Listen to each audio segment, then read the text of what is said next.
আজি আমি coaching institute সমূহ যে চলি আছে গোটেই ৰাজ্যত তাৰ লগত মেণ্টেল হেলথৰ যিটো প্ৰব্লেম বহুতে সুইসাইড কৰে ছাত্ৰ ছাত্ৰীসকলে ফ্ৰাষ্ট্ৰেটেড হয় তাত সিট নাপালে এই গোটেইবোৰ চাই the Assam private coaching institute control and students mental health safeguard 2026 বুলি আমি এখন আইন আমি আনিছোঁ এই আইনখনৰ দ্বাৰা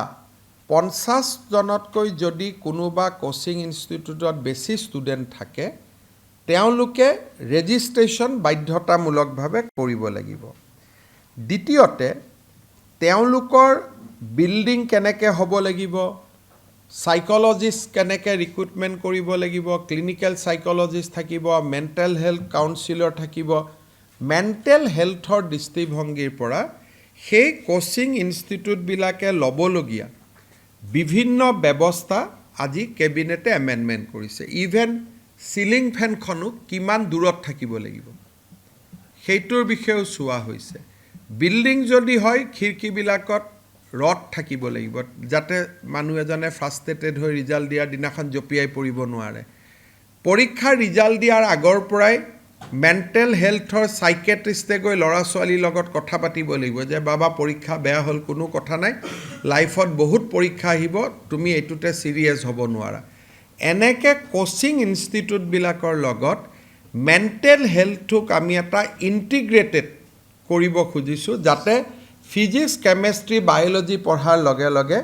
ল'ৰাজন বা ছাত্ৰজন যাতে মানসিকভাৱেও নিজক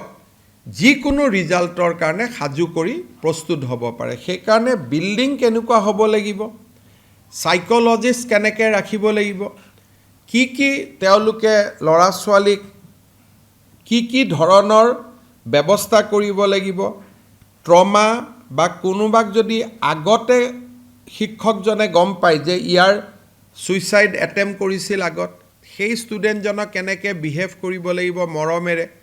কাৰোবাৰ যদি শিক্ষকজনে বুজি পায় যে ইয়াৰ টেণ্ডেঞ্চি আছে ল'ৰাজন ফ্ৰাষ্ট্ৰেটেড হৈ আছে তাক কেনেকৈ ট্ৰিট কৰিব লাগিব এটা ডিটেইল ৰুলছ এখন আজি আমি বনাইছোঁ যিখন ৰুলে আমাৰ যুৱ প্ৰজন্মৰ মানসিক হেলথত বা মেণ্টেল হেলথৰ ক্ষেত্ৰত বহুতখিনি ইতিবাচক এটা কণ্ট্ৰিবিউশ্যন কৰিব পাৰিব